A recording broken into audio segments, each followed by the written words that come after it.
पैर गरम, पेट नरम, कमर पक्की और सर ठंडा, आया डॉक्टर ते मारो डंडा।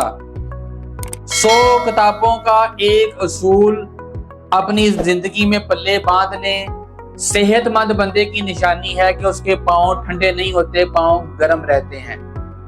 पेट टाइट नहीं होता, गैसों से पेट नरम रहता है।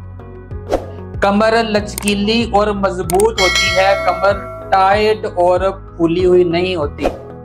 और सर हमेशा ठंडा रहता है।